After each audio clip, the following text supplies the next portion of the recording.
It's 2 o'clock, and we're going to start our meeting of the Transportation Workshop. We're going to start with the invocation by Commissioner Harvey and the Pledge of Allegiance by Miss Commissioner Leota Wilkinson. Let's bow our heads. Gracious Heavenly Father, as we enter into this Thanksgiving season, we are so thankful for our residents, our community, and Lord, for the leadership that you have put in place for this meeting. Father, we thank you for everything that you do for us. Give us wisdom, give us direct wisdom right from your throne today, Father, that we can make decisions based on what's good for Putnam County and the citizens thereof. Father, we thank you and we give you thanks and blessings as we enter into this Thanksgiving season, and bless those that are less fortunate. In Christ's name we pray. Amen. I pledge allegiance to the flag of the United States of America and to the republic for which it stands, one nation under God, indivisible, with liberty and justice for all. Thank you, Commissioners Harvey and Wilkinson. We're going to move into public comment on agenda items, but I'm going to let everybody know that when you came here to talk today about pickleball, before 45 of y'all get up and come up front, let us have the opportunity to talk about it a little bit, if you would. Is there any comment here other than on pickleball from the agenda item? Okay. I'm going to recess the workshop, the board workshop, and I'm going to convene the Port Authority workshop. And I'm going to ask for any comment on Port Authority items other than pickleball. Okay. Next item on the list is the pickleball. Before we get started with the pickleball, does the commissioners want to say anything at this point? Mr. Chairman, I do. You know, I believe these people have done, I think the pickleball group has demonstrated a good faith. They went out and raised money. And I think this is just a minor request that we should fill. And this commissioner is all in support of this allocation for $20,000. I second. Okay, we have a motion on the floor and a second under comments and questions. Commissioner Adams Act. I'm just curious where we would fund that from. And the only reason why I ask is I think that Triangle Park does qualify for ARPA funds. So I think we should probably consider funding this out of the, I guess, 900, whatever the amount was from the ambulances, and even potentially the entire 100-some thousand, the 100,000 we initially did. I did talk to Sam. He thinks that that's probably possible. And that would allow us to free up some of that funds for the overall project from the general fund, or wherever else we're going to put that. So I'm all for it. I'd love to see us fund it through ARPA and possibly even the original 100,000 as well, given that we freed up some money with the ambulances. Does it qualify, Julianne, Sam? Does it qualify? It's in the qualified census tract. Say it again. Yes, it is in the qualified census tract. The commission has 3 viable funding options. Would you like to amend the motion? Yeah, yes, sir, Mr. Chairman. I'm sorry. I'll amend the motion to take that money out, the $20,000 out of the ARPA funds that are left over. Would the second agree? Yes. Okay, we have a motion and a second as amended that we're going to fund the pickleball request up to $20,000 for the fence, and that the money will be funded out of ARPA. My only question would be, how much is that going to hold us up because of ARPA procurement? I mean, we just had to buy ambulances because it was going to take 3 years for ARPA procurement to go through, and because it's federal procurement, you have to bid it to 3 people and do all the things. Is that going to hold the project up from being done? Because I don't want to put an undue burden on the $20,000. If we could just, if that's going to hold us up for 6 months or something because of federal procurement, then I want to ask that we don't do that if it's going to hold us up. So at this time, I would estimate that it will not, due to the thresholds that are set with the 20,000. However, the vendor will have to agree to comply to all the federal terms and conditions and contractual clauses of any federal award, which could limit our availability of vendors willing to participate with federal dollars. However, we're not going to know until we are able to go through the procurement process, solicit the quotes, and then engage in that conversation. Could I make a request? Yes, sir. If you run into issues that are gonna hold this fence up on this $20,000, would you please bring it back to the board where we can change funding on it? Absolutely. Because I'm okay with the ARPA, I truly am, but if it's gonna hold this process up, then I don't wanna use ARPA. ARPA's fine with me otherwise. We'll solicit the quotes, and then we can update the board if there's any issue with a contract of the low bidder agreeing to the federal terms. Well, like I said, just bring it back if you need to. But other than that, we have a motion on the floor. Does anybody want to speak on this motion during the public? Is anybody against us giving the $20,000 for the fence? Commissioner Turner, I have a comment before we. Yes, sir. Commissioner. Commissioner Pickens. Okay, I'll say a few things, and Mr. Simons, if you want to come up, that would be fine. The pickleball group is a very passionate group, there's no question about that. It is unfortunate that with the money that we had designated some year or 2 years ago is not going to go as far as we had hoped it would. So they have taken it upon themselves to raise money for lighting, correct? That's And they're gonna fund the lighting for this project. So when they came back to the Recreation Advisory Board, which I chair, for the ask, we had it scheduled for the Monday after Hurricane Ian hit, and we had to postpone it for the Monday after Tropical Storm Sandy hit. So we didn't postpone that, so we had that. So they came in with a plan to where they show that they definitely have some skin in the game, some dollars invested for the lighting. And so I think funding this, however we do, and I don't want to hold it up either. So if the ARPA dollars cannot be used, we need to go back to, I would suggest general funds rather than take it out of the port to fund the fencing up to $20,000. The Recreation Advisory Board voted unanimously to recommend this to the board, and I know each commissioner values our citizens' boards. So it was recommended 100% by the Recreation Advisory Board. So those are my comments. Thank you. Ms. Simons, would you like to speak? Yes, I would. I wanted to thank you for the initial allocation of $100,000 from the Port Authority. Thank you all. It has sparked this hope that we would have permanent pickleball courts. I also want to thank you for your motion on the completion of the project, the fencing. We do have 3 bids available. I don't know if they will qualify for your use, but we have 3 bids available at this time. Also, I did want to state for the record, and you're probably aware, this group has put over $60,000 of their own money into this project. They believe so in this sport and what it does for your body, mind, and soul, not just physical. And anyway, that's really probably all I can say. Thank you so much, those that have worked with us and kept us going forward. It has been a long process. If you have time, I have 2 or 3 people that would like to give you a different perspective of pickleball. We have 1 teacher here. We have 2 principals that have incorporated pickleball into their curriculum. I have a teacher here from Crescent City, South Putnam, that has started her program and has great ideas, and they understand they only have 1.5 to 3 minutes. And I have one of our top players in Putnam County who has competed all over the state of Florida. He came to us as a 16-year-old, and he's now 19. He is a scholar athlete. We have some of our other pickleball players that have been playing pickleball since they were 11 years old. We've got pickleball players at 9 years old.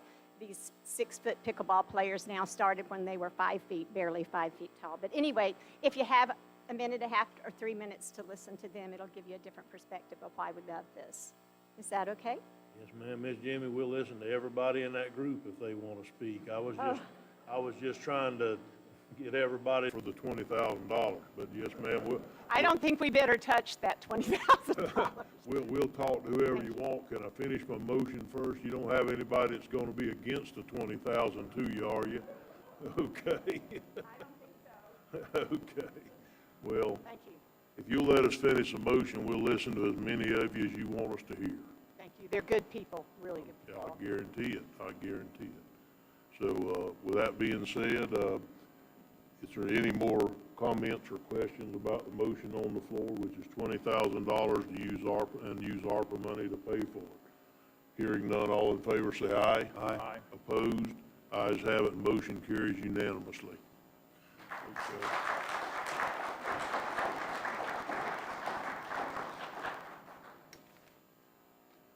I have a card here for Tara Bowers.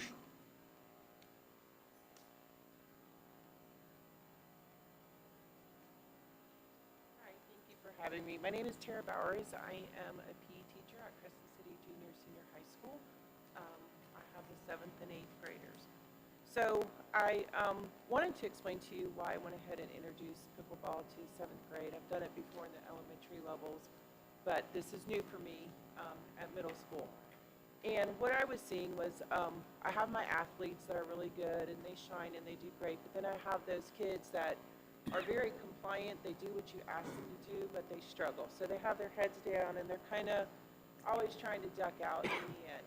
But they want to do what you want them to do, but it's just really hard. So I thought, what am I going to do? Because PE should be about activity and movement and enjoying it, not hating to come to the class. So I knew I needed to do something. So I thought, well, let's give pickleball a try because my 3rd graders, 4th graders, 5th graders could do it. So let's try it. So I brought it in, and of course my athletes at first were like, oh my gosh, it's pickleball. And my other kids jumped in, started doing it, and they were successful. So I have one kid I want to tell you about, well, a couple, but Bryce is a great athlete, can do the mile in 7 minutes, can do the stadium mile under 12. We're walking out to go do pickleball. He goes, Ms. Bowers, pickleball again? I'm like, yeah, pickleball again, Bryce. And he says, I want you to know that the average pickleball player is 65 years old. I said, really, Bryce? I'm going to have to fact check that. And he's like, yeah, I've got to play against a bunch of old people. I said, am I old? He goes, oh, yeah. I said, okay, you're on. So we played, and I beat Bryce 11-2. It humbled my great athlete. And he was like, I got to get better at this. Yep. Okay, so my kids that aren't very athletic are playing. My athletic kids are trying to get better at it. And we're going. So every day it's something new. I called Jimmy, I said, I need help. I don't have enough paddles. I don't have courts painted. Boom, here her team comes and helps me, which was great. So we're doing great. Everything's going good. And more people were coming to help. Every day somebody's coming to help. We'll take 6th and 7th period. We'll work with 3 kids. I got 2 people in 76. We'll teach them the game, how to score, da-da-da. One of my kids that's really tough. I never know what's going to come out of his mouth. Please, Miss Bowers, let me go. I said, listen, it's a senior citizen. I don't know if I can let you go with your mouth. I'll be good, I promise. This kid amazed me. I went out there. He was so polite. He was so nice. And knock on wood, he's still going good. So it helps in so many different ways. And I've got kids that are smiling that are usually like this. Had just a quick tournament every 4 minutes. We're rotating courts. They're coming off the courts, and I have one kid that's probably 150 pounds overweight, does anything I ask but struggles. As she's coming off the court, I hear her say, I won 3 out of 5 games. I won 3 out of 5 games, and she beat one of my little athletic pairs. There's my buzzer. That's what I got to say. If you have any questions, I'll be around. But thank you very much for the Thank you.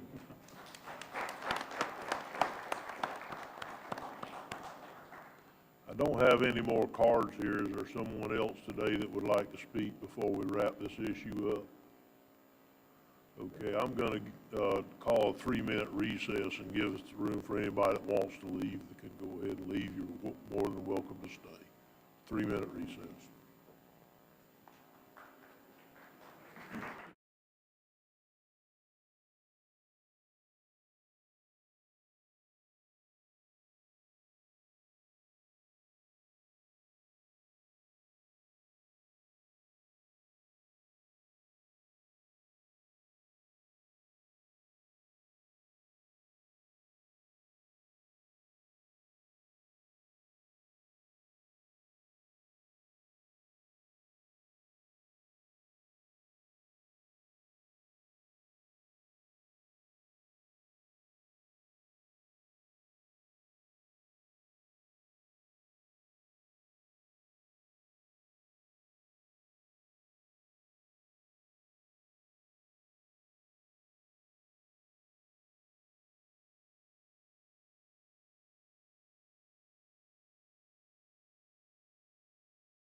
we're gonna go ahead and get started back with our, rest of our workshop. Is there any further discussion on Port Authority items at this time? General, yes, sir. Commissioner Adams Act. So I guess I've been thinking about the ask that I had from a while ago about the different properties. And I guess I'd ask staff, is there a way that maybe we could, to expedite this a little bit, instead of doing every property, start with some of the properties and do them as you have information? Would that be helpful to staff to? I will relay that to the clerk's office. Right now, we're dependent upon clerk staff, not board staff. And so I certainly will make that request and find out if that helps them expedite the process. I guess I'm not I guess maybe I'm not clear in what the ask is, and I think it would be us as a port authority to decide what our possible use cases are for the properties and your ideas. I don't see how the clerk would give us that information.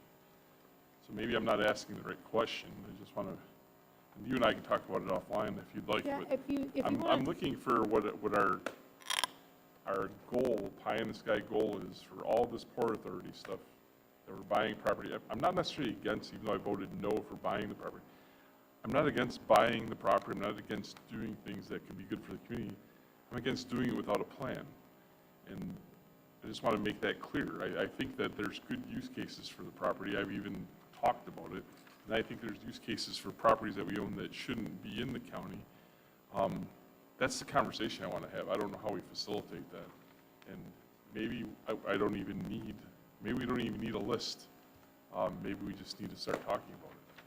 But it's been over a year, and I'd like to start talking about it I sometime. don't think the issue has been to give us a list of what we actually own. It's been the other part of the request that was made back a year or so ago, which was to do other things besides that. But maybe if we could start with a list and then bring that list to a workshop, and then we could talk about it at workshop, like if there's a certain piece of property you just absolutely don't believe should be in the port or whatever, we would just need to make sure that, like jail, for instance, part of the reason that, it's my understanding that part of the reason the jail is owned by the port is because USDARD wouldn't give the money unless we put it in the port. So you didn't get the loan unless it was in the port, so it became in the port, and they got their loan to build the jail. So sometimes there's other reasons why it's in the port, but that would be a good workshop topic. Do you think that topic could wait until the first meeting in January, Commissioner? Oh, absolutely. Okay. Could we line that up for this, our first meeting, first workshop in January, and just furnish us a list of the properties that the port owns, and we'll discuss them in that. And please include on the list the property that the port is thinking of purchasing. Sure. Which would be the GP that we've all agreed to purchase. No problem. For the biggest part, they've agreed to purchase. That's all I have. Thank you. Thank you. Is there any other discussion on Port Authority items? Okay, I'm going to adjourn the Port Authority workshop, and I'm going to reconvene the Board of County Commissioners workshop. Item A has been withdrawn. Item B is the Sheriff's Office request. Joe, are you going to handle that for us today?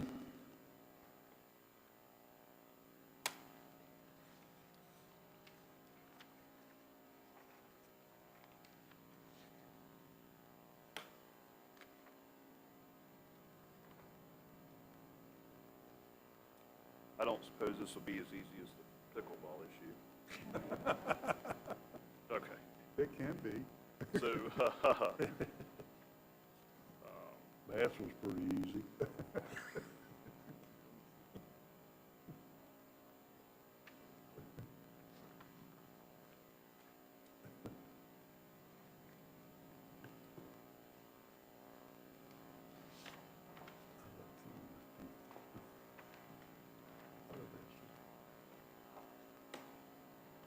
so I appreciate the opportunity to present this to you today on behalf of the sheriff. We talked about it with a few of you this morning, that I think this is the first longer than 2-day vacation he's taken since being in office. And he is taking his a Thanksgiving trip to the mountains. So certainly hope he is getting much needed and well-deserved break. So obviously before you today is the return of funds from the 22 budget of $676,941. So what I provided you with is a spreadsheet because I think that in some of the conversations that I've had that it's truly, I don't believe, accurate to refer to these as excess funds because they are almost all encumbered. So a big portion of that is a grant. As I spoke with Commissioner Harvey about earlier, I met with Ms. Young and some of her staff yesterday and also with the Clerk of Courts to change the way we book grants. This grant return is because this is a multi-year grant for which all of it was provided to the Sheriff's Office, but because we don't burn it all in 1 year, it got funneled back and has to come back again. But we've looked at some alternatives on booking those to us a year at a time so that we won't have this confusion in the future, and we're going to move forward with that. In addition to that, I've supplied you with a spreadsheet basically of outstanding purchase orders or purchases that were made out of the 22 budget that total $433,598. These were, as we've all seen, these are orders that were not delivered or that the vendor could not finish next year. So that leaves us with that $433,598 that is encumbered money. I don't need to necessarily read all of it to you, but I think you'll see that probably other areas of the county are experiencing the same things with, vehicles, obviously not ammunition, but ammunition's been a significant issue. We did budgeted in last year a pretty significant upgrade to all the stoves and ovens in the kitchen that were there originally in the 80s. Bulletproof vests are back ordered, new ballistic helmets that have expired for the SWAT team. You see it. So those purchase orders exist now, which were initially initiated last year, which caused this, what appears to be an excess to come back to you because the projects weren't finished by the end of the year. So I submit to you to consider that if this funding is not returned, then what in fact is happening is a reduction of the 23 budget by $433,000 because these were planned out of last year, not out of this year. So, and we've got to carry through with these. I think you can agree that I think all of these, I mean, there's no luxuries here. There's no, this is just operating procedures, operating things that have to happen that just didn't get delivered last year. For the life of me, I can't figure out how this so-called virus caused this chain of supply or supply chain disruptions, but it is absolutely crippling us and a good portion of our duty. So I think it's straightforward, and that was a request. I'll take any questions or comments that you have and do the best I can to answer them for you. I'll start with you, Joe. Okay. I totally understand on your request that the $676,941, and I'm not going to talk in cents if that's all right. I mean, in dollars and just cents, just dollars, not cents. And then I understand that we have to give back the $121,893.75 as part of the grants that had to go back, or the grant refunds. I also understand the portion of it where the $230,000 goes back to, that goes to y'all over a 5-year period, and you could only book a part of 1/5 of it, so that for 4 more years, unless they figure out a better way to keep the books, we're going to have to return that to you for over the 5-year period because you're only allowed to spend so much of it a year. I get all that. The rest of the funds, I'm not going to support giving back to you. I'm not going to do it because almost everything on this list over here is something that you buy every year. It's recurring expenses from year to year. And I truly believe that with your request this year, you were granted an extra $81,705 more than you even requested this year in your budget request because of the percentages that we're using. And I believe that you can absorb this money into your deal. I mean, the vehicles you canceled your order on the vehicle, so the 433 goes right down to just a little over $200,000. So you're only $100,000 apart on your request from what we can't give back to you because of the grants. The portion of the grant we have to give back to you, and the portion of the grants we have to refund. So on top of that, it has been this commissioner's goal over the last 5 years, and we're getting close. to where basically when budget time comes, the commissioners set what millage they're going after. We do a percentage of everybody, all the constitutionals get a percentage of that fund. And then at the end of the year, stop asking for the money back. I mean, you've done it for every year that you've come up here, and your budget has gone from $18,567,490.17 to $25,838,128 in what a 1, 2, 3, 4, 5, 6-year period. So it's not like we're ignoring you or we're not trying to fund you, Joe. We really are. I mean, just in the last 1, 2, 3, 4, 5, it's gone up $5 million, and I don't believe that's even counting the $1 million that the state gave you this year. That's not even part of the 25,838, 128. That's our part of it, I believe. So on top of this 25, you got $1 million grant from the state this year. So I would like to see it at some point where we give you your budget, which is your percentage. You go through the year and within the budget, and then instead of 7, 8, 900,000, whatever, 600 something this year, that we actually just try to look at whatever has it come and roll that into your new budget year, because most of these items on here are every year budget. It might not have come this year, but most of the things on that list, you're going to buy them again this year. Ammunition, you don't buy a 5-year supply, you buy what you need year to year, I'm pretty sure. So you have a supply, so this commissioner would like to see this merry-go-round stop. I would like to do the percentage thing like we've agreed to in the past, and then at the end of the year, it's over.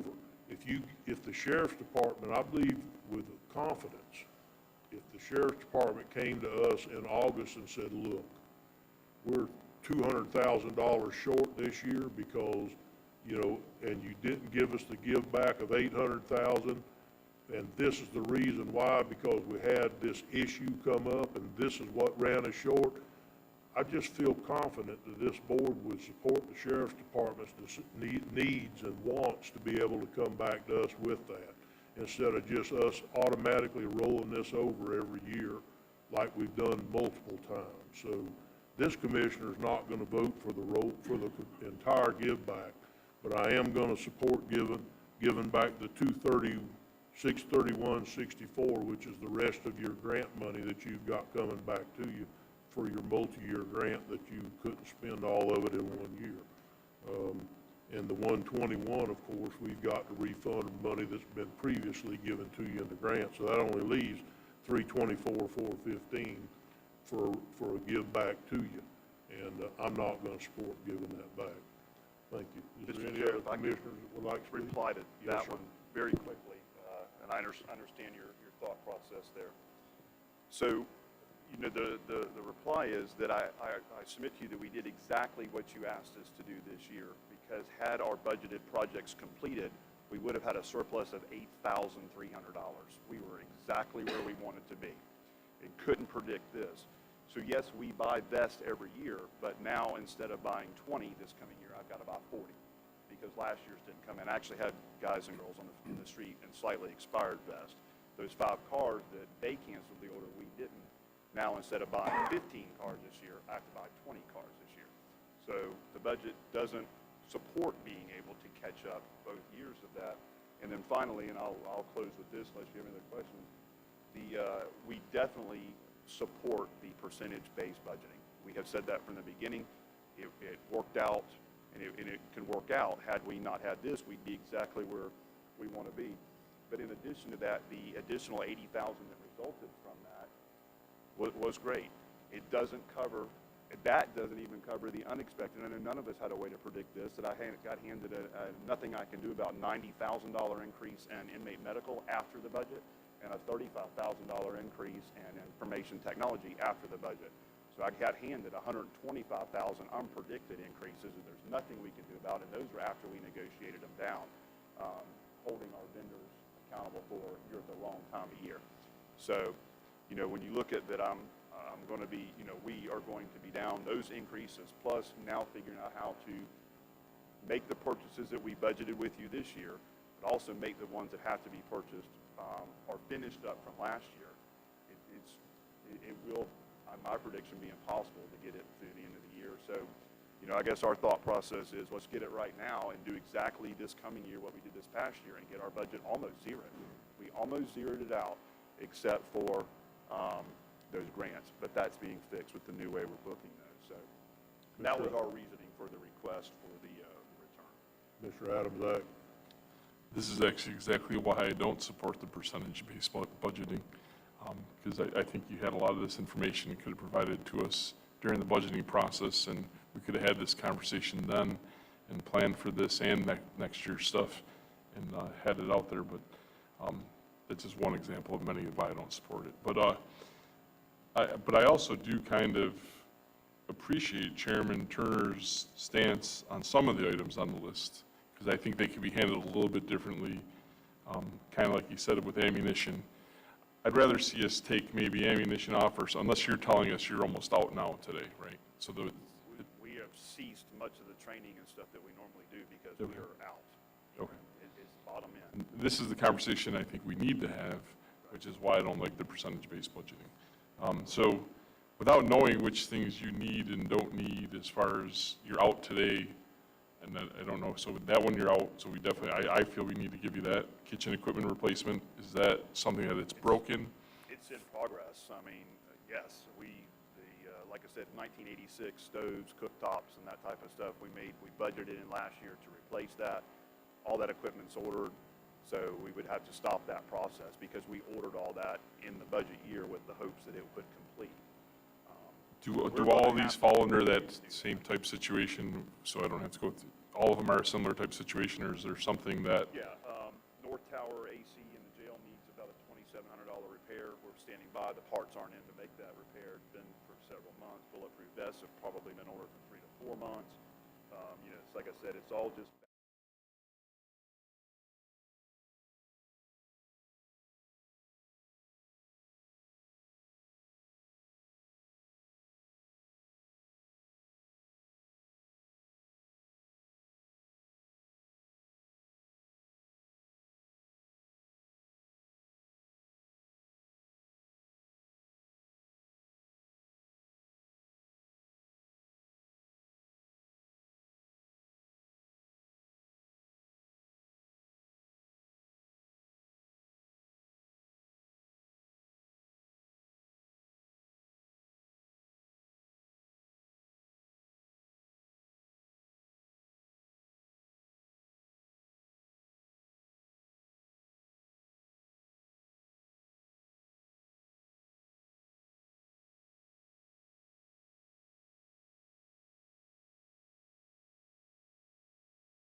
Jimmer, I think you're missing a line. I just want to correct the numbers for you, if I may.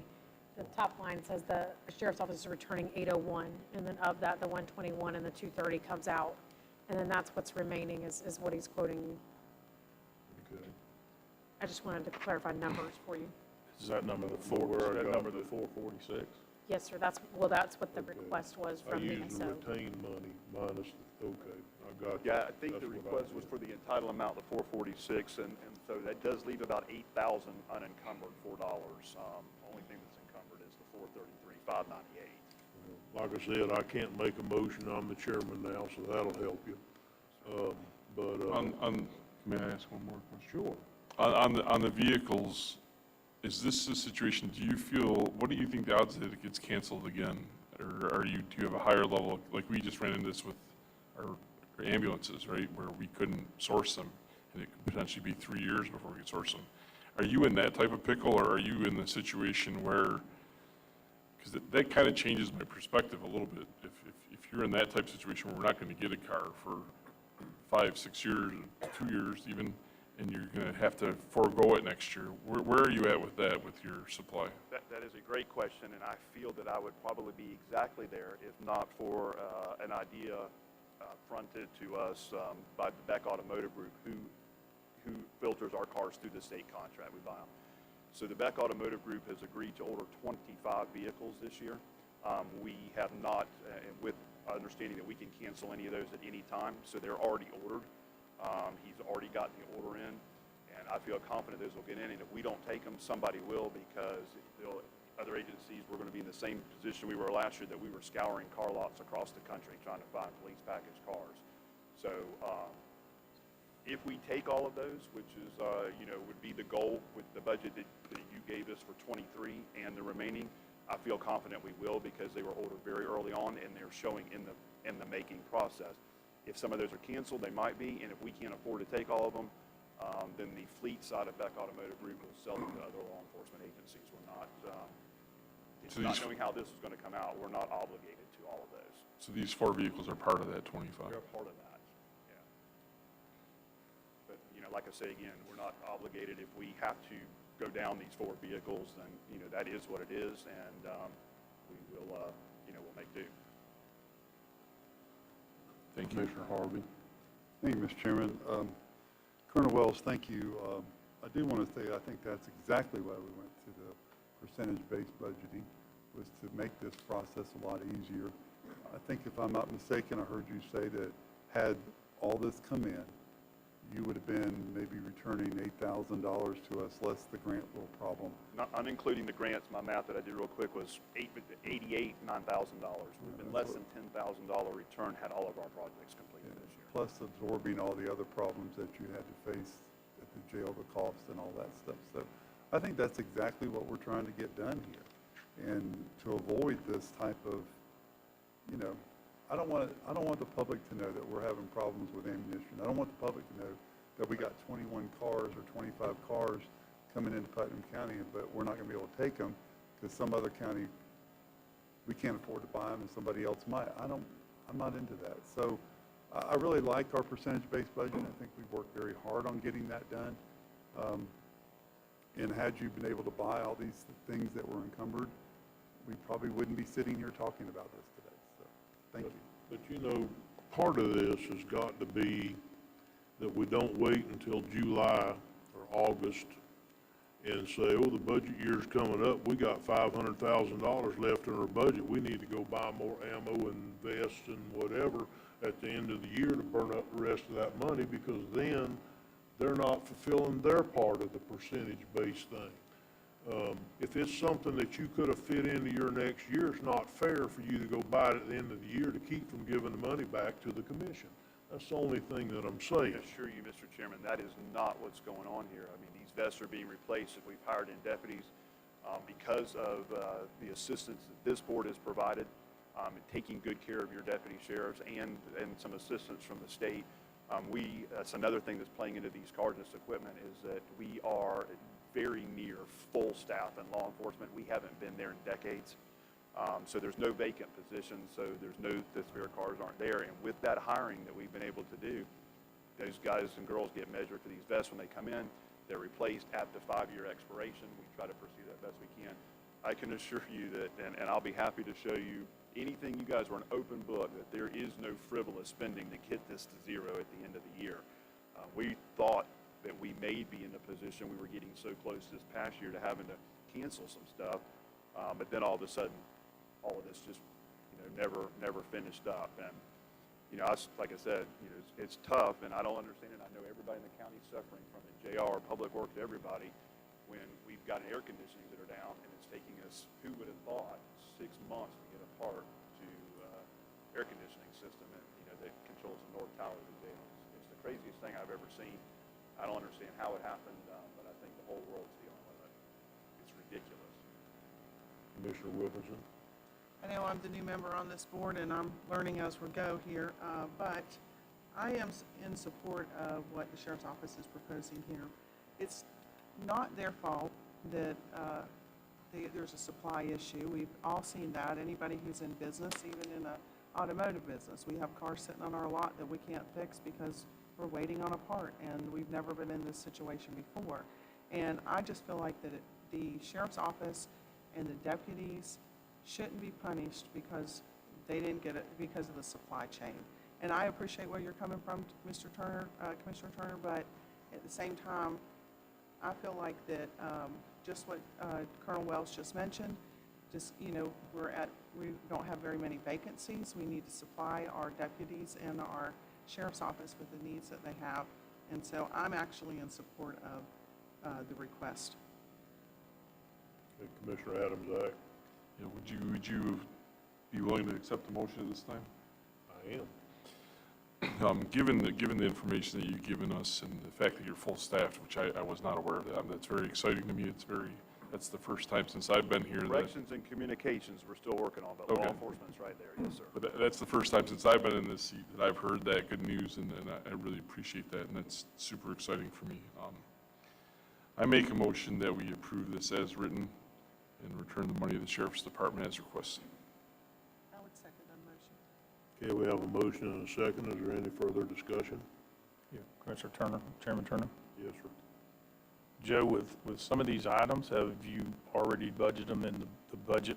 This is from last year's budget, correct? Not duplicate budget. Many of these items, yes, sir, are in every year's budget, but none of this will duplicate, if that's what you're at, if I understand your question correctly. Okay, the vehicles, that I understand that you order these vehicles and you cancel them because you couldn't get them.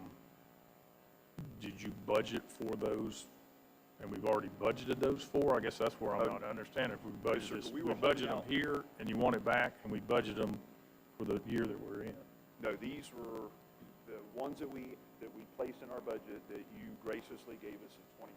Do not include these because that budget was approved long before we knew this order was going to be canceled. So we held out the last minute. We were clearing out purchase orders within days of the end of the fiscal year by rushing our vendors the best we could. So, no, sir, we wrote the budget for '23 assuming that this was going to complete. All of this was going to complete. So if you didn't get, so if you didn't get these items, then you would be short next year, essentially. We have to have these, so somewhere else next year, something would have to give. Right. Because we have to have the vests, the helmets, the cars, the Right. ammunition, yeah. Right. Right. Is there a point when we move forward to the budget year that you're able to identify situations like this? To say, I'm not going to be able to spend this money. So we understand that money would be carried forward to the next budget because, if I'm making sense, you can identify it. And I know there's a supply chain problem. I deal with it every single day in my business also. So the communication of saying, because we're all short money, there's just never enough money to go around, is to be able to say, can't get this, we're putting that on our budget and we need X more cars. I'm not just picking up cars because it's a big ticket item. Is that possible in the conversations as we move forward and looking at the percentage, that appears to be working fairly I well. It think may so. need to be adjusted also. I think that 2022 is an example, and I understand Mr. Adamsack's concern that, you know, in using percentage-based budgeting, in the good years, everybody benefits equally. In the bad years, we all suffer equally. So that philosophy is attractive, you know, at least to me, and it makes budget negotiations much easier. So to say that, but I think that, yes, sir, I mean, we're happy to work with county staff. If there's a cutoff at the point of the year, they would like some predictions on what supply chain issues, if they continue, what that's going to look like. We're happy to do any of that. We track that any given day. I can tell you how much is out in purchase orders and you know, what those items are. And if there's a particular time of the year that's best, you know, July, June, that, you know, you want us to start providing predictions for things that won't come in based on the information we get from our vendors, I think we can accomplish that, and we'll be happy to do it. But just repeating that, I think that if we can use 2022 as an example year, it is a year that you know, that the budget allocated worked almost as close as you can get. I mean, when you give us a budget, we do everything we need to do to carry on business, and we come within $10,000 of each other. That's pretty dang close. So, and we believe that 2023 will be the same with what came out in the percentage base and what we need to do, everything we need to do next year, it will be the same. Had it not been for these orders being late, I wouldn't be here, this request wouldn't be in front of you except for the grants. We wouldn't even be having this conversation, and I'm hoping that 23 will look like that. So if there's a way, Julianne, that there's a time the next year that we can start having communication about what do we predict to not finish, we can. And you know, some projects, for example, the kitchen, that's not so much a supply chain issue. That's just an issue that took forever to do because we ordered the items in. Then when the old kitchen products come out, we had to go under the slab that was from the 80s and clean out a bunch of clogged grease drains and all that kind of stuff. That project just took more than a year. I don't know that that was so much for supply chain. That may have been our vendors having employee issues.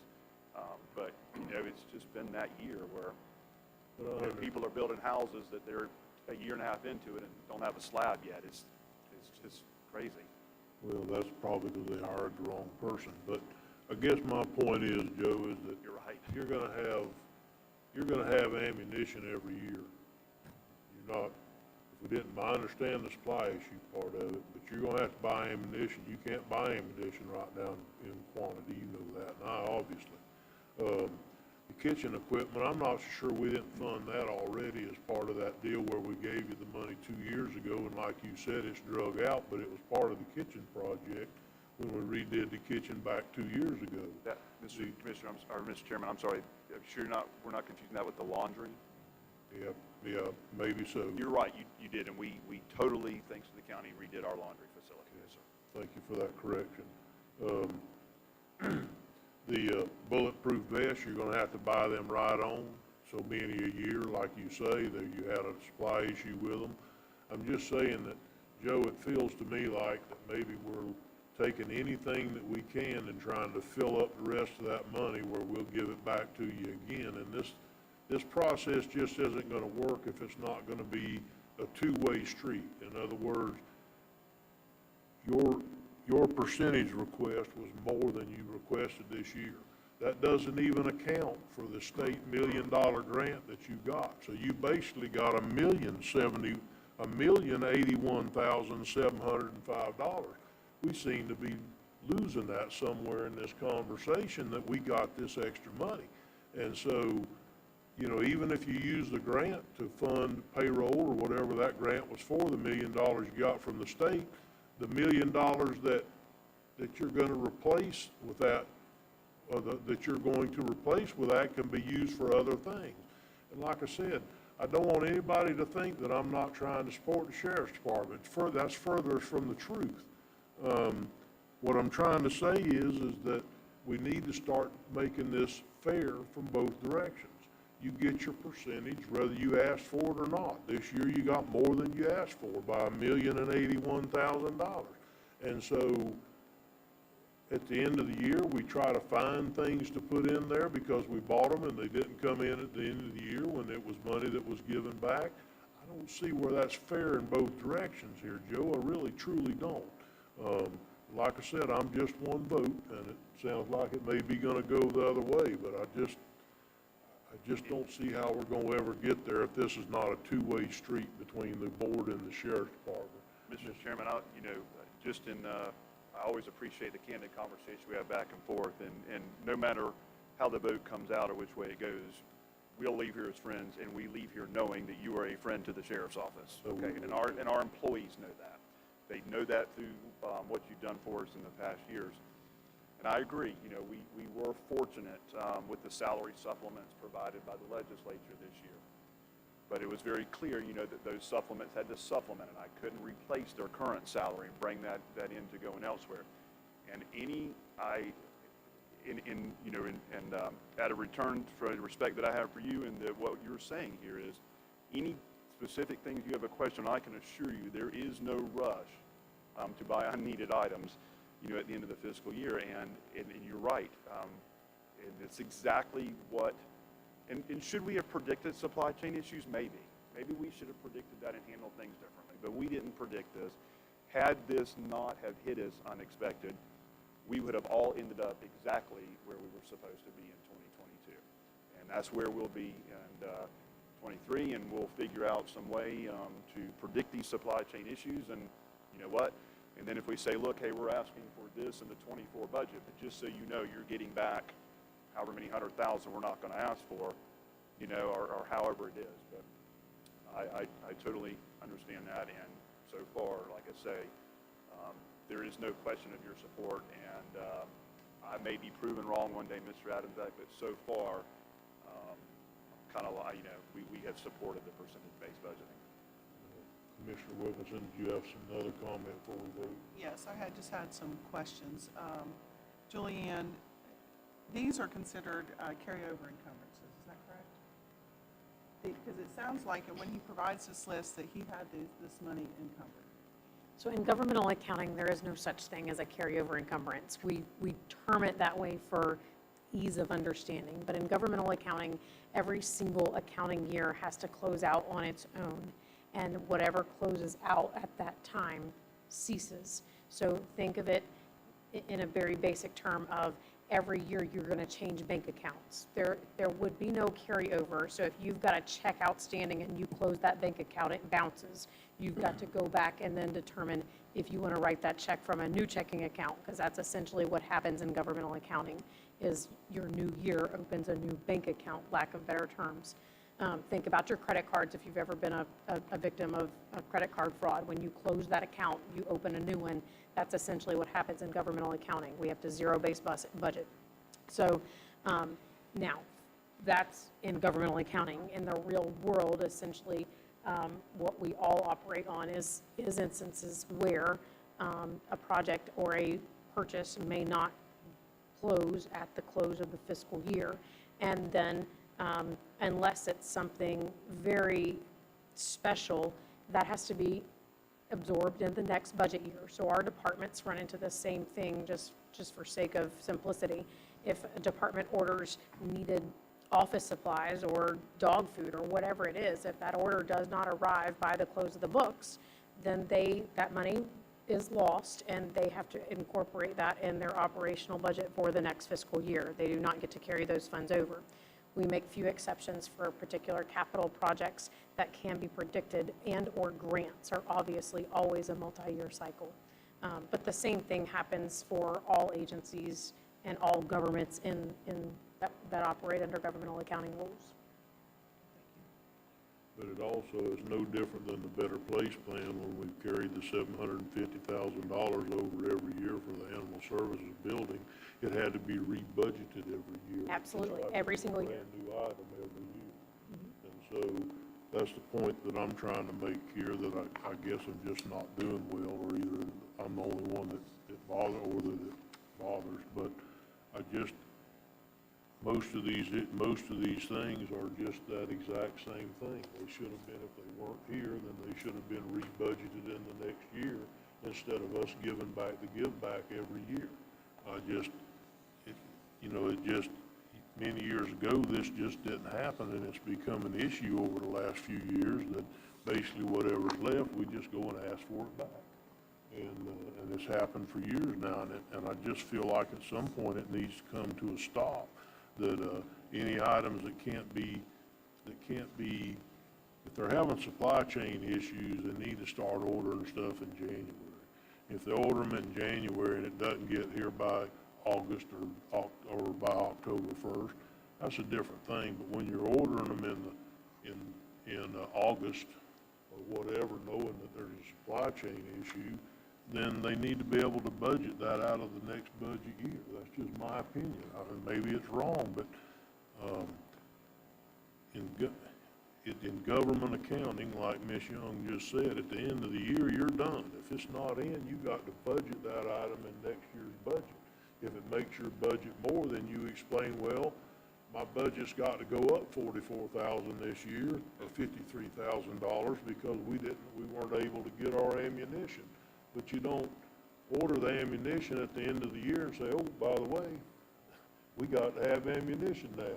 I understand They that. should have budgeted into the next year. That's the point that I'm trying to make. I understand what you're saying, but it seems like there's and you mentioned this and discussed it, and again, I'm still learning, but it's a matter of timing.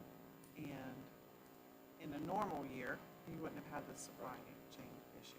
And their For timing previous is years. critical with this. For example, if we're going to order a fleet of cars that cost, we're going to put out $300,000 or $400,000 on a fleet of cars, I can't always order those in October, the first month of the year, because I don't have enough money yet, because we only get a 12th a month. So, sometimes, and then we have to operate off windows. But Chairman Turner is exactly right. If that is a way that we can begin to adapt to this new set of circumstances of supply chain issues, where, we start working with county staff towards the later part of the fiscal year and saying, what, looks like this isn't going to come in. Let's start preparing to basically wipe that to zero, give the money back, and prepare for that in next year's budget. Chairman. And certainly look at doing things that way, if it works. I'm sorry, I just wanted to clarify one point, just to make sure nobody misunderstands anything that's said here.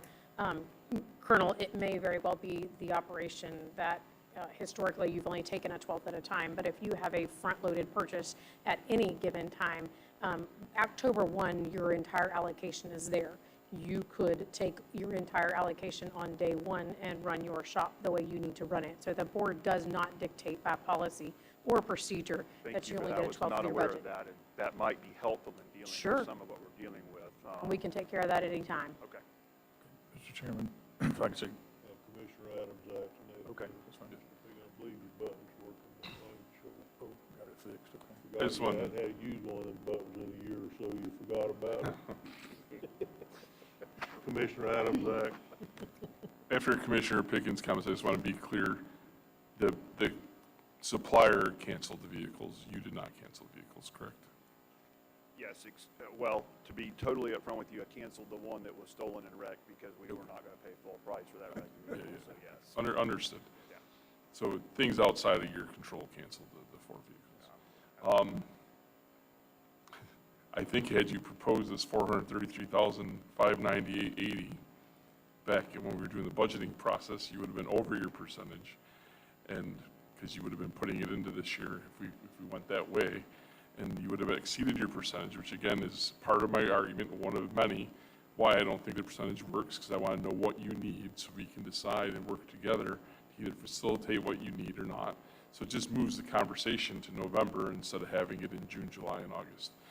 So we're having it now, it's November.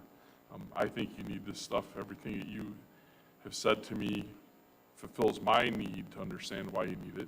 I'm going to be very clear from this commissioner's perspective. When we get into a tightening issue, which I proceed, I think that is going to happen this fiscal year.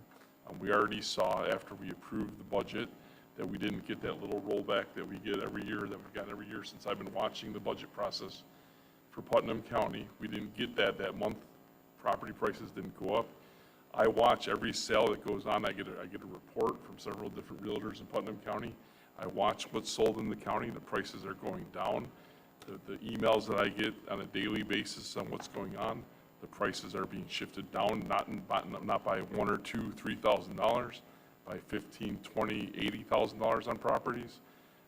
I think we're going to be in that constriction mode this fiscal year. So I think part of what we do, so in that, from this commissioner's perspective, if we did get into rollback, my first priority would be the sheriff, fire, EMS, over anything else that the county does, and then infrastructure. So I will tell you right now, I would absolutely change the percentages to make sure that you and fire EMS were whole before other organizations and then base infrastructure. It may hurt people's feelings, it may not be what everyone wants to hear in the world, but those are the things that we're mandated to do in the state constitution, and that's the things that we have to do. And then I would go forward from there. I'm understanding, and I only say this out loud because I actually have full faith that you guys, from my experience with the sheriff's office and with JR, that you guys are providing us a pretty cut back budget in the process that you're going through. With that said, I'm all for to call the question if we're interested in doing that. Commissioner Pickens is going to speak first. He's been patiently awaiting. Okay, Julian, thank you for clarifying that, because something needs to be corrected if they can't make full purchase of vehicles at one time. For a couple of these, anymore, you got to get a placeholder mark. Probably a better deal, okay? Probably one brand which would be able to simplify the amount of parts you would have to have, you know, make it simplify to have similar cars, so. So all of your constitutionals are on different cycles, and they pull from us their appropriations as their office wants, their finance person. It has simply been the longstanding history, not by policy or procedure, that the sheriff's office finance person wanted a 12th of the budget every month. But we pay some of them quarterly, we pay some, there is no set policy or procedure that will be violated if he needed to make any advance purchases, as long as he stays within his appropriation for within the year. That is helpful, and we may be able to have some benefit out of that. And then with that new information, and then working with the vendors on their open windows for orders, you know, the crazy part is, you know, vehicles have now started shifting. I don't know if you're seeing this with emergency service vehicle and stuff, that their window for ordering is at the end of our fiscal year. So you need to order next fiscal year's vehicles, but you don't know what your budget is yet. You know, so it's craziness. But that in and of itself could be very helpful, and I'll speak with Ms. Dawson, and we'll have further conversation Just on let that. me know. Okay. The last comment to Commissioner Adams' comment is that if you had put this 433,590 in your budget, next year's budget, or the budget we're in now, you would have been over the percentages. But if there were conversations, like I said, if it can't happen, is that you know you're not going to get this because of supply chain, and you knew you were going to return those monies, you could say, this is why that budget is more than what my percentage is. Yes, sir. And If you're like I say, following that. you're absolutely right. Had this not happened, we'd have been in our percentages. Well Yes, within but our if you understand that, you can say, we can't get these cars, so we're going to return 216 of this 216 we're asking for in this next fiscal year. So you're saying as a justification for exceeding our percentage, knowing that there may be there's return coming Well, I back? think the conversation would be, you know, I think you just need to have that conversation, understood, so we make sure that, and not that I'm saying you're doing that, is you're just ordering something at the end of the year, and you're gonna order it again next year also. And I feel Just have comfortable making duplication. that commitment to all of y'all that we can begin this conversation much earlier next year as we start to predict what this is gonna look like. I mean, I maybe hold out some blind faith this is gonna resolve itself, but I don't know. Okay. Okay. One comment before we vote. Commissioner Adams, you made the comment about the reduced millage at the end of the year. The reason it didn't get reduced at the end of this year was because the projections changed in June by the property appraiser's office, and it brought it within less than 3%. That's the reason we couldn't change it at the end of the year. There was a little money there, but we can't do it unless it's over 3%. And it wasn't, because the projection had been changed earlier in the summer by the property appraiser. So with that being said, all the current motion on the floor is to give back the entire money, the entire 446. Okay, give back 446, is that it? Okay.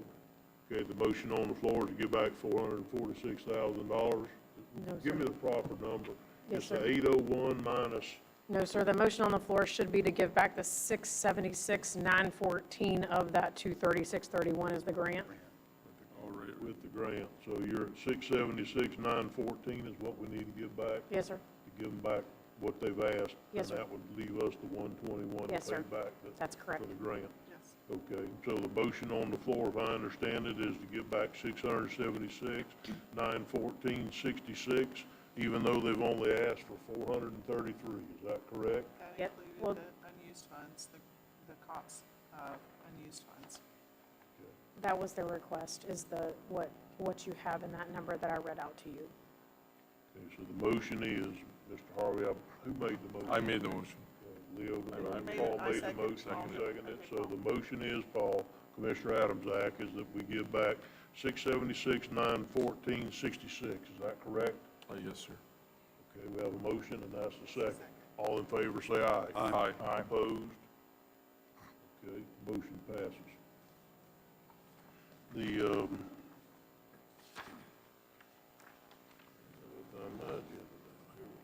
all right, so the next item on the list is the surplus property procurement on page 7 of your packet. Yes, sir. Thank you, Chairman. I do have one correction today. We did look into a piece of property that is listed, Sunfish Park, last four, the parcel being 0140, noted there as purchased by a tax deed. We're pulling that from today's, staff is doing some additional research on that particular parcel before we bring it to you and ensure it's surplus. The remaining items have escheated to the county via tax deed, and we have validated with Parks and Recreation as well as Public Works no viable need for the properties, and we are looking to go ahead and place these on a bid for sale if you will establish a minimum bid and allow us to declare them surplus. Our last minimum bid was $20. Yes, sir. Okay, so just for the record, Commissioner Harvey. Thank you, Mr. Chairman. I've kind of done some research on these too, and I see that there's really no need for us to have them. So I make a motion that we put these out on surplus with a minimum bid of $20. Second. A motion and a second to put them out to bid except for the one, Sunfish. Sunfish Park. Except for the Sunfish property. Any further discussion? Ms. Wilkinson? So can you just explain, this process I'm not aware of, so can you Yes, help me ma'am. understand, does this go out on a public website and people make bids on it? Yes, How does ma'am. this work? It goes on our procurement site. So these are properties, we take in properties to declare surplus in a number of ways. A community member may call us, or it may be escheated. These are all escheated to us, so no particular interest has been asked on them. However, they've been escheated through the tax deed process that happens through the clerk and tax collector's office. From there, the state statute prescribed process allows us to put it in a competitive sealed bid, and the highest bidder then is recommended an award back before this board at a future meeting. So it will go out to bid for 28 days, and it'll be on our procurement bid site. Okay, thank you. We also do try to put notice on Facebook just to have a little more community awareness of the bids that are going out. Thank you. Yes, Any ma'am. further comments or questions? I do. Thank you, Mr. Chairman. Commissioner Wilkinson, this is something that started a long time back, and honestly, it's been a very good thing. The minimum bid of 20 sounds kind of ridiculous, but we're seeing our bids coming back a lot better than that, and we're producing more money. Matter of fact, I had a guy yesterday, he was donating a stove and a washing machine for a lady, and he said that he put a bid in, he was the only bidder, and he bid more than he thought, but he wanted the property. He said, had I known, I could have just bid a lot less, but he was happy with the number he put down. Looking back, he would have probably went lower, but it wasn't an option. But all in all, everything worked out, and we got these properties off of us back on the tax roll, and that's what we want. Right. And you're going to find out as a commissioner, almost monthly, we have people who want to donate stuff to us, and we're constantly going, no, we don't want this. So, yeah, so this is really a good program. So thank you, Mr. Chairman. Thank you, Mr. Chair, for allowing me this question. Not a problem. Is there any further comments on this motion? Just make one comment, since we're talking about this and I understand the program. These is cheated back to us, so nobody bought them on a tax deed sale. So this is the last resort to come back to us. Did the research, are there any codes cases on these that will carry over if somebody decides to bid on this one? No, if it's a sheet, it clears it. Okay, that's why, I mean, we've never heard of that, but that'd be It does not mean the code violation is cleared, so you may inherit a property that's dilapidated, then, right. And then we do have a process by which we give them, I believe it's 90 days to clear up any known codes violation of the property they buy before we send someone out to verify that it's not a They'd continued. be able to correct the code Yes, violation without- that's there without inheriting the correct. monies that's been built up. Okay, That's thank you. I think that's been part of it ever since we That's what I, started. that's what I thought, I just want to Do clarify and that to give- make yeah, sure, Right. so. I agree, but I'm just saying that that's always been part of the issue since day one, is that if there was because a lot of these wouldn't sell because there was a codes violation and there was a fine and there was all this stuff, it was worth 50 times more than what the land was worth. So the only way you're gonna ever get it cleared up is to go in and do this or abate it yourself. And some of them, I think that we've actually not been able to sell. We had to abate and then try to sell it, hopefully we get our money back. But in most cases, so far, we've been successful, and somebody would buy it, bring it into compliance, and then it moves forward without the county spending any money. That's why I don't care if they pay $30 for that one, because actually, they're going to have to put as much in it as what the property's worth to get it Back where on it's the a tax usable piece of property. It's been a good program. Yeah, it has been. So all in favor, signify by saying aye. Aye. Opposed, ayes have it, motion carries. We're going to move down to item D, which is to vacate an unnamed 30-foot road easement at 709, page 10 in your packet. Who's taking this one? I will be, Chairman. Okay, sorry, Mike. Thank you, Chairman. This item is a request to vacate an unnamed 30-foot road easement at 709 Barton Road. The Public Works Department has received a petition from Ernest and Sandra Kremer to vacate an unnamed and unbuilt 30-foot road easement located at 709 Barton Road.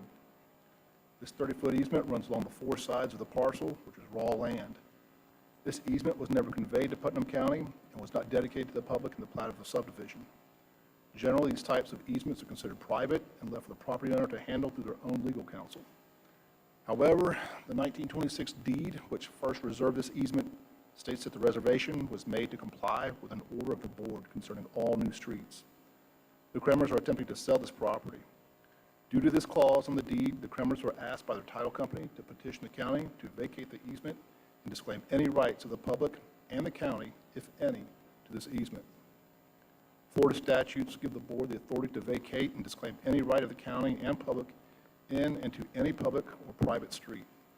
Though the county would not normally claim rights to an easement under these circumstances, Public Works feels that the proceeding with the vacate process and disclaiming any county or public rights to this easement will eliminate the possibility of confusion and will settle this matter for Mr. and Mrs. Kremer such that they can proceed with selling the property.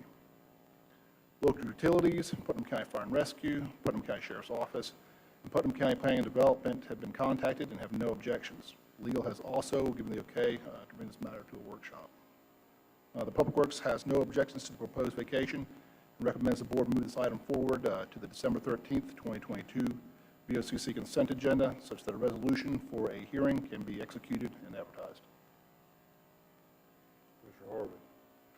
Thank you, Mr. Chairman. I support this wholeheartedly. We often find this out throughout the county, and we found it out when State Road 20 was being built through the Voss's property. Mr. Voss was a commissioner at that time. So I wholly support getting rid of it. Mr. Chairman, I make a motion to vacate an unnamed 30-foot road easement at 709 Barton Road as stated in our packet.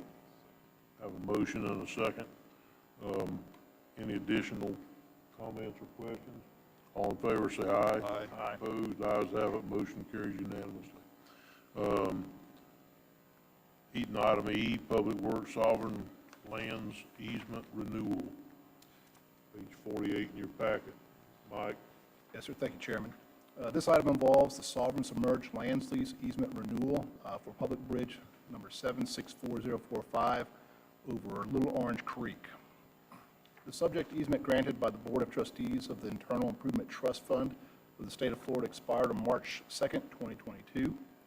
The proposed easement renewal grants Putnam County a non-exclusive easement on, under, and across the sovereign submerged lands from March 2nd, 2022, the effective date of the easement renewal, through March 2nd, 2052, the expiration date of the easement renewal. Bridge number 764045 is located within the area of this easement. If approved, Public Works will present this easement to the BOCC during the December 13th, 2022 normally scheduled meeting for formal approval and execution. Any questions, staff? Chair will entertain a motion. Mr. Chairman, I move approval of this request. Second. Have a motion and a second. Under comments, Commissioner Adams-Act, did you have something? No, I was just gonna make the motion. Okay. This is out towards my house. It's a neat little bridge there. All right, well, I the will light, be contacting you about that bridge though soon. okay, we have a motion and a second to proceed. Is there any other question or comments? Hearing none, all in favor say aye. Aye. Opposed, ayes have it, motion carries. Yes, sir.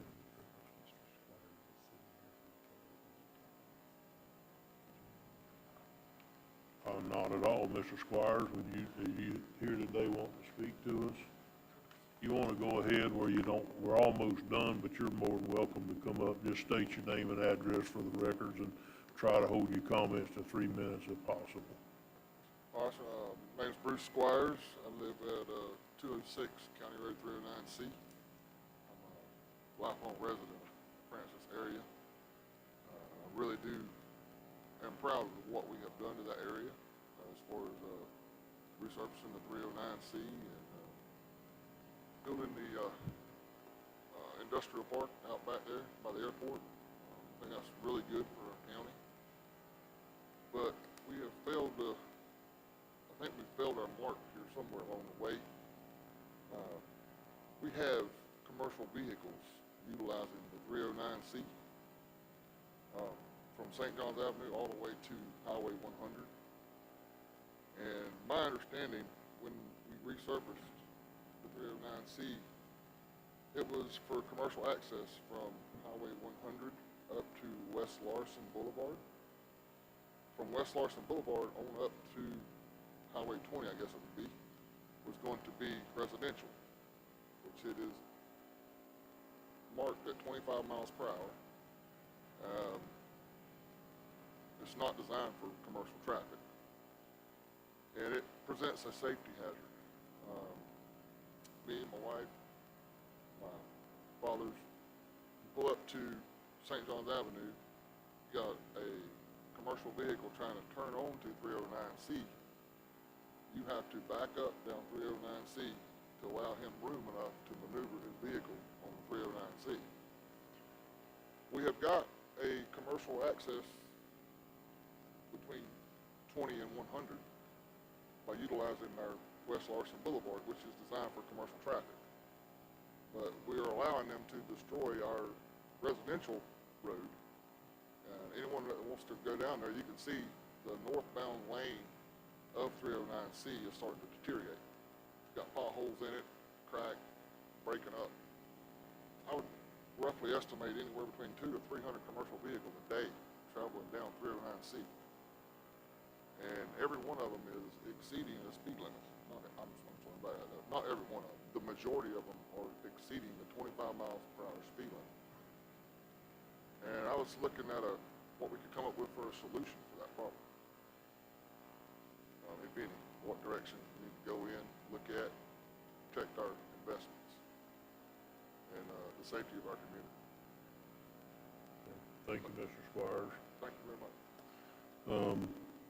Mike, could you take a look at that from a public works perspective and see if maybe if we put a sign up on 309C that 309C, right? 309C just past West Larson Boulevard, that maybe people would start actually using the business park instead of the Springside Cutoff. I always call it Springside Cutoff. We've gone through there since I was a kid, you know, so. There used to be no through traffic out here by West Larson, and somehow the signs got taken down for whatever reason. And one other thing, you cannot get, used to be Comcast cable, I guess it's Xfinity now. You can't get Xfinity on the east side of 309C because they have a certain distance. They have to come down below the power lines coming into your place. When they put their line up, the commercial vehicles keep them tore down. Not much we can do about that one. We don't have much. Our magic wand doesn't shine over Comcast or or Xfinity. Yes, well, I don't think it's their problem, it's just rules for residential height of lines and stuff like that. Right, yes, sir. Commercial, they'd be taller. Well, we'll ask, Mr. Nimitz from Public Works to go out there and take a look at it and see if there's some signage that we can change or something, and to maybe shove them down, not shove them, but divert them down West Larson Boulevard and back out to 100 that way or whatever, instead of coming through by the Francis Church is what you're talking about. Yes, sir, I think that was the original idea when they designed the whole area, try to keep traffic going that way, you know. I don't disagree with that at all. It's just like I said, since I was a kid, we cut down there to get across to the feed store from the other side, so we just did, right or wrong, but we'll ask him to take a look at it. See if he can come up with some possible solutions through signage or whatever, as long as that's right with the commission. Okay. All right, so we'll have that done. Thank you, sir. Next on the list, we've got something, our first commissioner request is going to be from Commissioner Harvey concerning the letters that were in the amended packet on the broadband initiative. Thank you, Mr. Chairman. Sam and Mr. Ritchie, could y'all come up, please? Something exciting happened last week, and some of y'all probably got a little heads-up knowledge about it, but it's really a good thing for Putnam County. As you know, the local technology planning teams have been day one for this grant for broadband, and that was part of the federal government's requirements, and the state required, just kind of adopted that with some direction throughout these listening sessions that Department of Economic Opportunity had throughout Florida, was local involvement inside these grant requests. So we wouldn't have another, and I'm not going to mention a name, but we wouldn't have another company that come in here and suck the money out with no community involvement. So Mr. Ritchie, I'll let you start, and you can kind of explain what happened last week about the two requests and then the meeting we had. Absolutely. So we had two vendors, I guess you could say, at some point, two companies come in and two different meetings, and they was able to share some information with us and their eagerness to do applications on their side.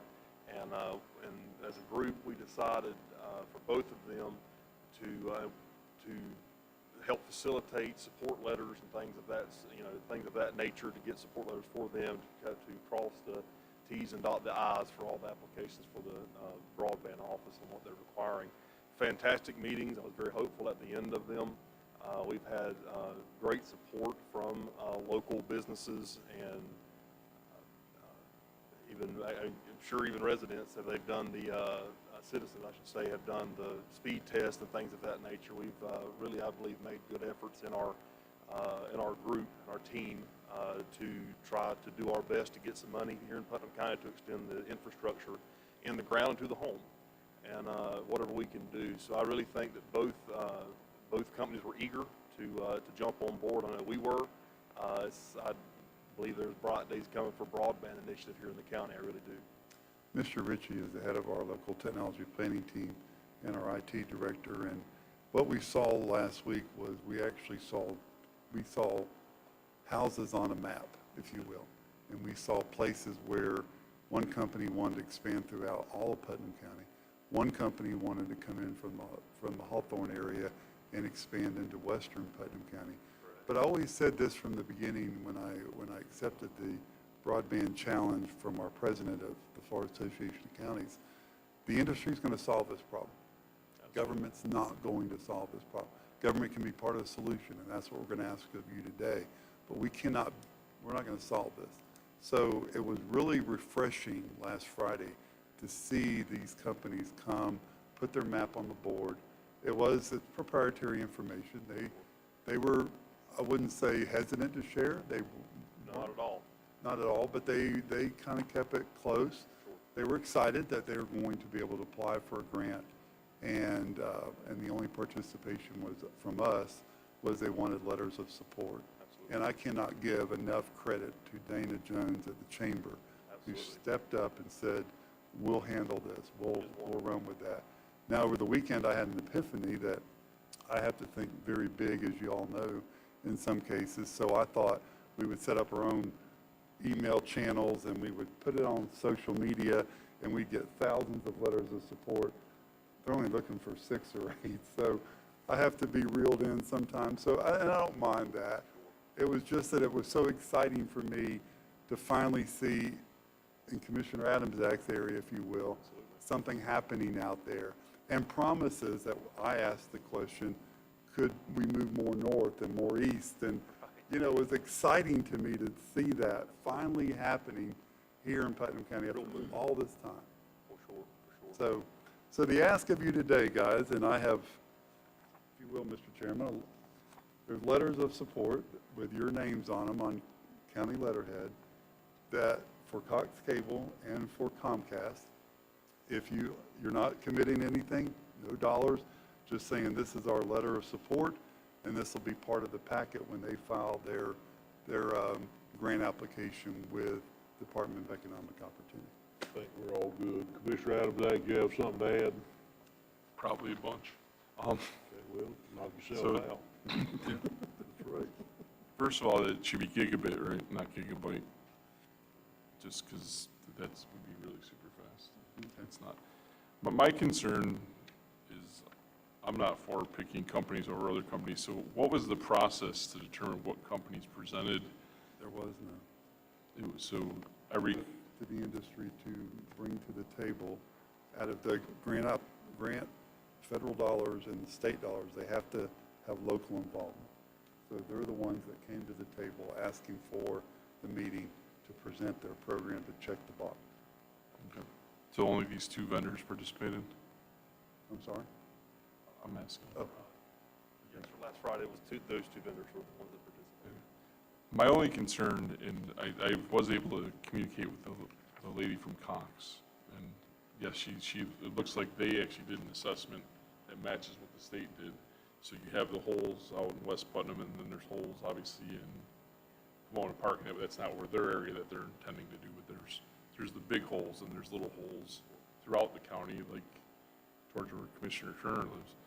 There's a hole out there, but that big hole is out there between your district and mine from basically, Third Way down to going all the way out to, past my house back into the lake areas there, and over by Little Lake Orange. So I've been watching this for a while.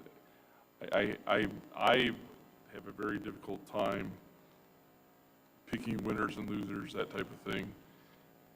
I get it. How was it notified to the companies that this was available? I guess that's the part that I never understood from reading the economic development thing, sitting in the different conference calls. The first time it went around, it basically was 2 vendors, 2 different vendors. It was Windstream and Starlink. Starlink is very effective. I'm just going to vouch for that. I was very skeptical when you first had brought it up here, I think over a year ago. I signed up because I was going to test it. I beat the crap out of it, and it works. I mean, I literally have 10 or 12 devices running where I speed test it, and I still get 40 megabits with 7 streams and things like that going. And during both hurricane situations we had, I lost it for 12 seconds. So I was very suspect of it, and I can tell you from my experience, as long as it's installed correctly, it works properly. And it's very hardy and good. My concern about the second company, and I'm not trying to work against the company either, but Comcast shut down its operations in Palatka and pulled out of here not too far long ago, and people were really mad at Comcast because they did that. Still got them at my house. Yeah, well, no, people still have them, but they pulled their center out of here and things like that, and that upset a lot of people that pulled away from Comcast. Hey, I want to be a good partner with anybody. I need a little more information. So how were the other companies notified that these meetings were happening? So they purely had to find out that a meeting was happening in They Putnam? know, these companies know, and they came to us as part of the checklist. These 2 companies? These 2 companies, but there's other companies who, remember, I've been contacted, I've talked to Clay Electric, FP&L came to me, Windstream has come to me, but no one's brought any proposal on the table other than Comcast and Cox right now. But it is up to the industry, and believe me, they know. They know that these grants are out there, they know what the requirements of these grants are, and they need to check that box off. And it's a good process. So Comcast, they're planning to do countywide, you said? Yes, they're expanding their footprint countywide. Okay. And it looked very hopeful, didn't it?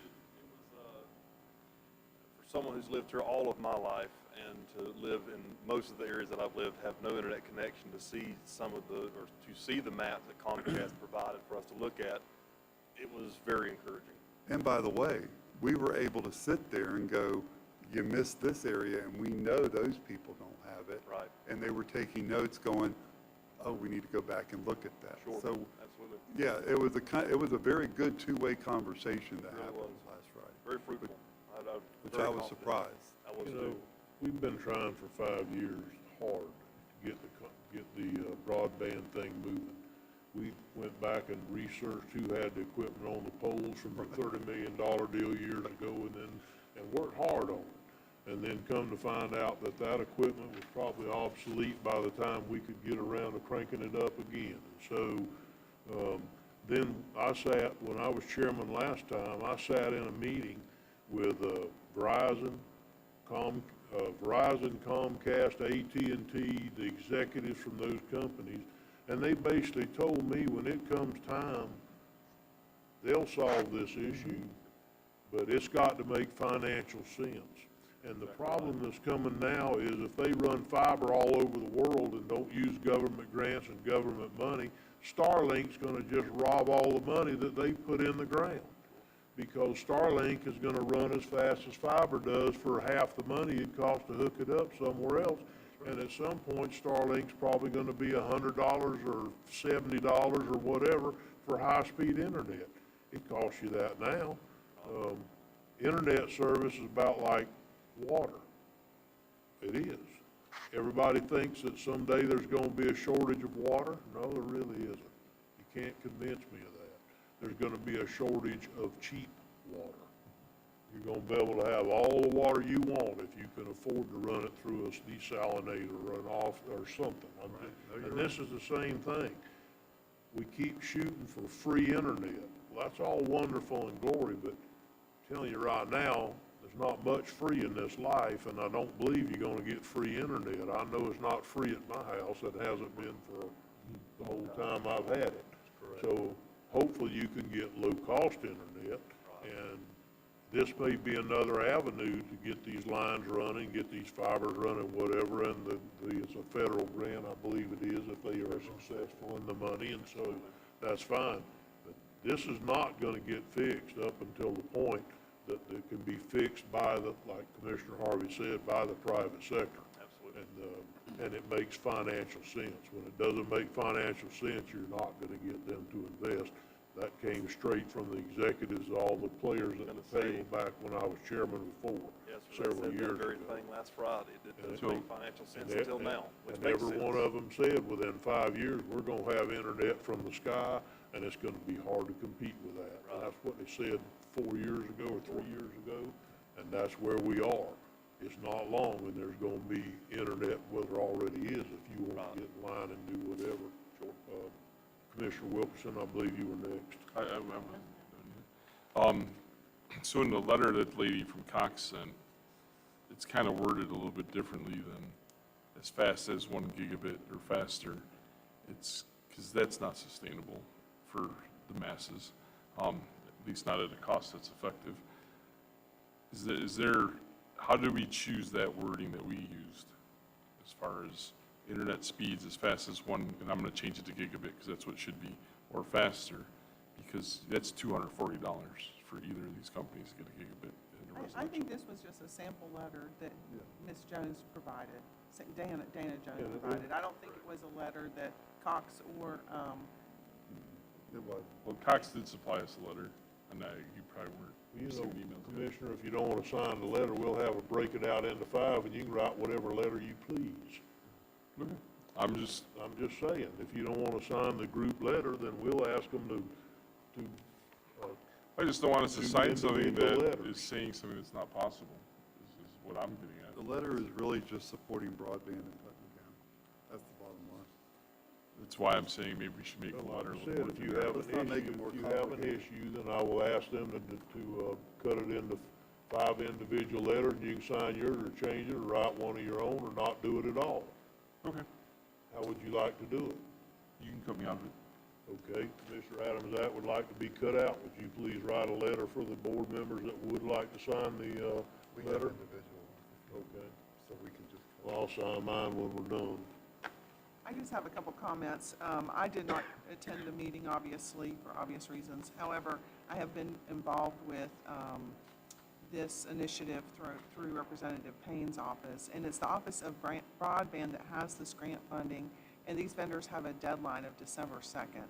And so that's the reason why we need to get these support letters out. And, you know, right now we have 0 vendors who are wanting to step up, and having 2 is exciting for me. I did speak directly with somebody from the Office of Broadband. I called their number and asked some questions, and one of the questions I asked was, what if there's overlaps? What if there, you know, all these kind of questions that, and she basically said that that's what their office is going to be doing. The Office of Broadband will determine if there's overlaps, and they'll deal directly with the vendors. That right now, they're just simply looking for the letters of support so that they could potentially get the funding. And if we don't send a letter of support now, then we have nobody, no vendors that are else that have come to us for support.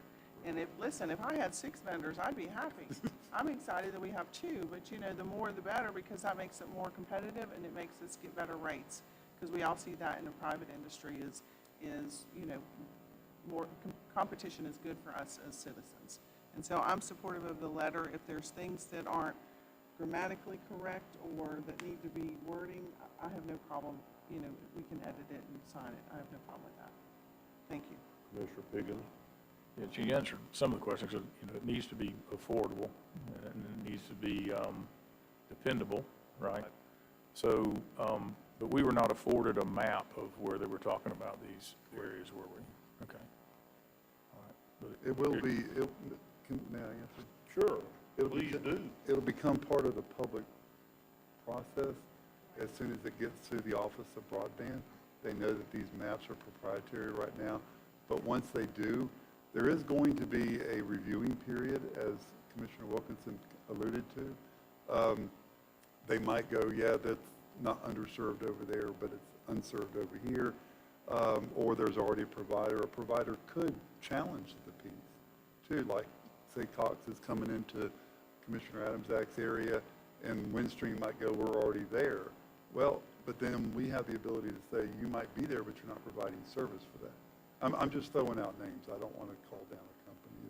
would they get the opportunity to provide the service? But Department of Economic Opportunity Broadband is going to vet this very That's closely. their process. Okay. Right now, they're just looking for support. We're just applauding, waving in support, signing the letter, thanking them for coming to Putnam County, even thinking about coming. And we have this deadline, and so that's why I'm glad that whoever at the chamber, if it was Dana, stepped up. It was. Did she draft these letters? She did.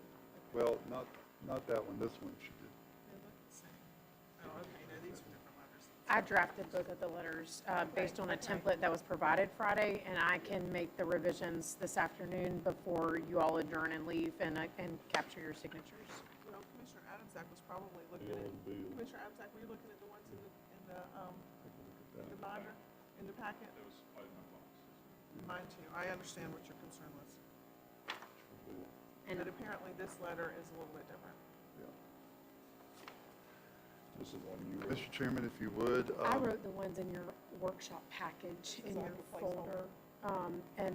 And so if you would like, I have a Word version of the ones that are in your notebook. And I apologize, Microsoft Word changes gigabit to gigabyte because it wants it to be plural, so that's my mistake on the typo. But I certainly can change it back to gigabit and Well, it I doesn't can- look like the letter that we have in front of us even mentions it, does it? No, I think we're good. okay, you're going to sign the ones there. Okay. Yeah. Yes, sir. I agree. All right, Mr. Chairman, if you don't mind, while we're still talking broadband, I did ask Sam. I'm sorry. I have one disagreement with, not with what we're doing with overall, is this, is overlap is what creates the competition, that drives down price and drives up availability. That's across all IT and all internet providers. The unfortunate thing is governments above us, and I think part of what we need to do as a rural community, whether it's as individuals or as a board, is we need to lobby larger governments to get rid of some of the requirements that don't allow for overlap and allow for competition, because they're basically stifling the market. And that goes to the federal government as well as the state of Florida. And it is something that I've been doing for my adult life since I've been in IT, because it's something I believe in, but it's just something for all of us to consider. I just wanted to bring up because you used that word. And right now it is governed that you can't have a lot of overlap, and that's exactly why they can price fix and all. I don't know that's gonna end up being our call or not. You can go ahead and wish for certain things, national, state, whatever, but if you don't have that authority over that issue, you can't do much about it. I mean, it'd be nice if you did, but we don't, I don't think it's gonna be our call. No, I sure, go right ahead and do it on. I expect that, it's not an issue. Are you done, Commissioner Hart? One more thing, Mr. I've asked Sam to step up. We were encouraged last week to look at finding a way that Putnam County could apply for some of this money for something that we could possibly do. We've come before you before, and we just couldn't find a fit.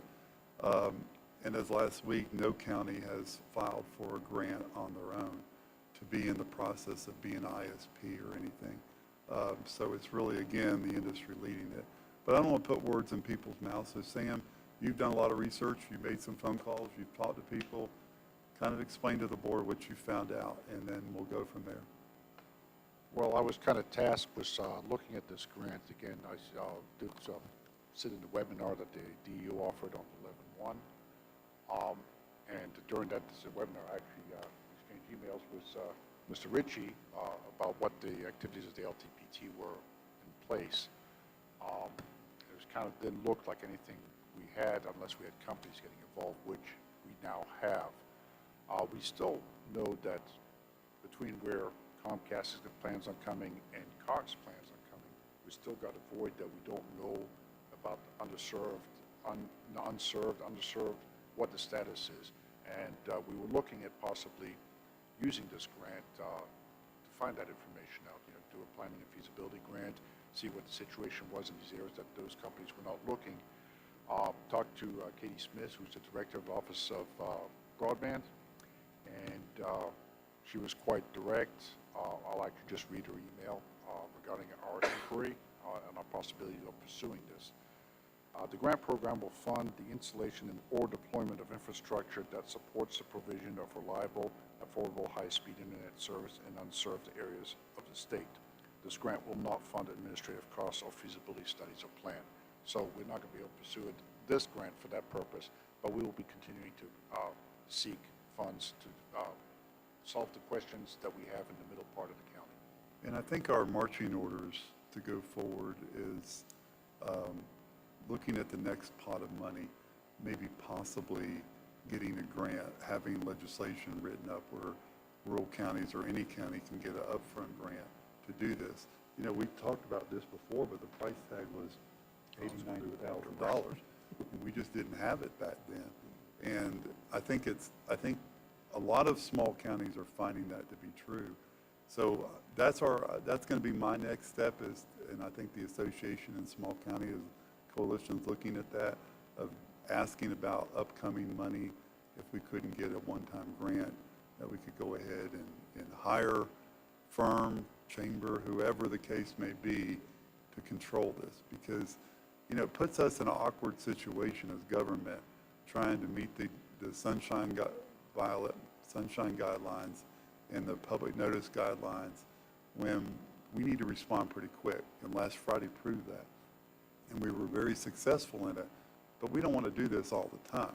We want someone to be able to bring it to us and say, we got 4 more companies coming, thank God, and here's your letters of support, sign. I mean, that's what I think we need to get to. So, but right now, we've done our research, and I appreciate it, Sam, very much, and just wanted to update the board on that. Thank you. Thank you, Mr. Harvey, and thank you guys for coming today. Is there any comments, commissioner comments, from Commissioner Adams? Commissioner Pickens? No, I'm good. Commissioner Wilkinson? I'm good. Okay, county administrator comments? Yes, sir, Mr. Chairman, several of them actually, because I know you just enjoyed my comments so much, but sir, in honor of your first day, I have no comments. He was pulling your leg, wasn't he? Yeah, he's trying to, he didn't get it accomplished. County attorney?